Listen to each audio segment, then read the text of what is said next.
Game week 25 is coming to an end, so you know the drill, guys. We'll go over how well I did, look at the G League, and then as well, some players that you could target for game week 26. Let's do this. So yeah, this was a very good game week once again, guys. We had those two difficult weeks where I was getting quite low points overalls, but now we're back on track. 72 total points, 58 was the average, destroyed the average. And I did that without making a single transfer, which it was very rare for me. I think I've made a transfer, at least one transfer every single game week up until this one. So I'll take that. I'll take that. Look at the points overall. Pickford were only 2. That was a bit disappointing, but Everton haven't really been delivering points for a while now. Don't know why I need my defenders on though. No, there we are. Mukiele with 1 point. He came in for Reece James because he didn't play against Wolves. Thank you, William Rosenior. Really appreciate that one. Pascal Struijk with 4 points. Gabriel with 6. Morgan Rogers back to goal scoring form with 10. Semenyo only got 2, unfortunately, in the Man City's win against Liverpool, but it is what it is. Bruno Fernandes, he is looking on fire since Michael Carrick's come in with 10 points there. Rice with 5. Ekitike only got 2. João Pedro with 8. Things you love to see. Then Haaland as El Capitano, 22 points. He finally did something again. Hallelujah for that. And then on the bench, yeah, Roofs did nothing. Enzo Lafay, nothing. Reece James didn't play. But James Hill, this guy is, I think he's called James, isn't he? Yeah, James Hill. This guy is on fire for 3.9 million, constantly getting good points overalls. It's a good sign. It's a very, very good sign. So I will take the 72 points. If we have a look at the G League, once I've zoomed out, there we are. So where are we? The G League, I'm still top, obviously, but the gap's somewhat getting a bit smaller, but you never know. Who got the most points overall, though? Yusuf, again, by the looks of it. Yep, it's Yusuf. He beat me by 2 points. Where's these extra 2 points come from, then? Possibly Robert Sanchez, but Gyökeres with 12 points. You had Bruno Fernandes, captain, with 20. Buemo's in there. Gabriel, Munoz, João Pedro. Yeah, that bench is still crazy to me. You could honestly save quite a bit of money if you just changed a few players on your bench for cheap alternatives, but it's clearly working for you, so why you listen to me, you know what I mean? But yeah, anyway, let's have a look at some players that you could target for game week 26. So yeah, starting off with the goalkeeper position, guys, we're going to go with Dean Henderson at Crystal Palace.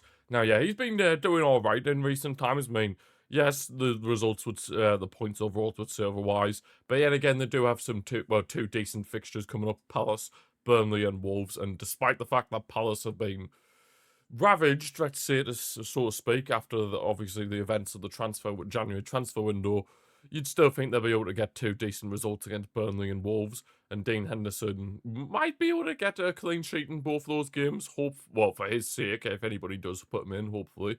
But yeah, there'll be a few players that have this message that say this player currently has no Premier League fixture in game week 31.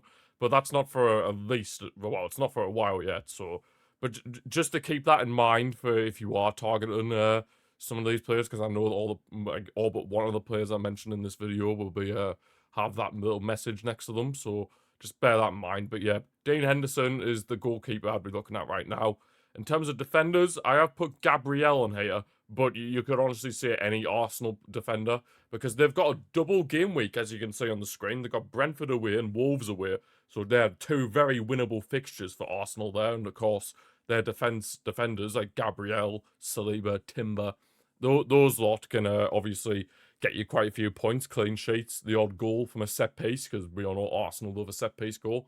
But even if you wanted to put in someone like Declan Rice in the midfield, then yeah, you could go with him. But yeah, mainly this is just basically an Arsenal pick, because yeah, they're the ones with a double game week. Although Wolves have a double game week as well, but let's be real, who's going to put a Wolves player in their team? Come on now. Unless you're just putting them in for like cheap alternatives or something. Cheapest player possible.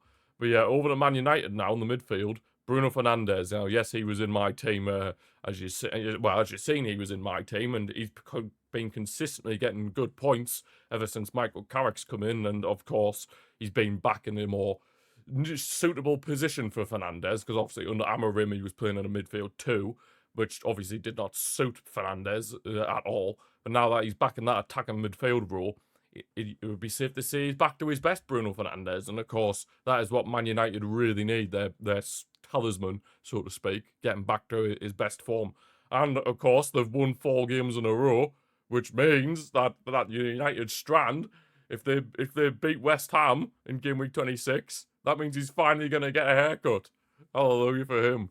Hopefully for his sake it will happen, because yeah, he desperately needs a haircut at this point. Oh my days.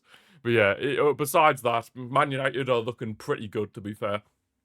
Looking like they have a really good chance to get into the Champions League positions, which under Amorim just looked impossible. But now that they're back in good form and back in a formation that they are a hell of a lot more comfortable with under Michael Carrick, they are starting to get a good amount of points. But time will tell whether Michael Carrick would get the full-time job. Personally, maybe he shouldn't, because I mean, I'm not a Man United fan, but I still feel like maybe they should bring in someone a bit more high caliber than Michael Carrick. With all due respect to Carrick, yes, he's done quite well for them so far, but obviously he's not exactly the pinnacle of management that a club like Man United should be targeting. You know what I mean? But yeah, I mean, fair play to him. He has done a good job, but I just feel like it could end up being a similar situation to what they had with Ole Gunnar Solskjaer a few years back. But yeah, Man United are in good form at the moment, and yeah, for their sake, long may it continue. And then finally, the big dog, Erling Haaland. Now, yeah, he has that, obviously, that other thing as well. That's saying that there's no Premier League fixture for them, but that's not for a while yet. And yeah, the City have got some decent fixtures coming up. Of course, it was a huge win for them at Anfield yesterday, as of the time of recording this. I mean, they even went behind to an absolute worldy free kick from Szoboszlai. But then Haaland got the assist for the equaliser from Bernardo Silva, and then he scored the penalty right at the end. Of course, controversy after what happened with the third goal. I personally believe that should have stood, because at the end of the day, both Szoboszlai and Haaland were fouling each other, so it should have just cancelled it out and just let the goal stand. But yeah, it is what it is. But yeah, City keep themselves alive in the title race, just about. And yeah, Haaland, by the looks of it, he might be getting back to his goal-scoring form with a bit of luck. But yeah, they have some decent fixtures coming up. City, Fulham at home, that should be a winnable game for them. Same with Newcastle at home, considering how shaky Newcastle have been recently. Leeds away, that is definitely winnable. I wonder if Haaland will get any sticker by the Leeds fans, because of course, for those of you that don't know, Haaland was actually born in Leeds, so technically it is it is home away from home, so to speak. But yeah, and then Nottingham Forest at home and then West Ham away. So yeah, all these 5 fixtures that Man City have coming up are 100% winnable for them.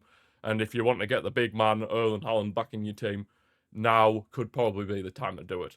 But yeah, that is where we're going to leave this video for today, guys. Hope you have enjoyed it. If you have, feel free to give the video a like and subscribe to the channel if you're new. Thank you for watching, and I'll see you for the next one.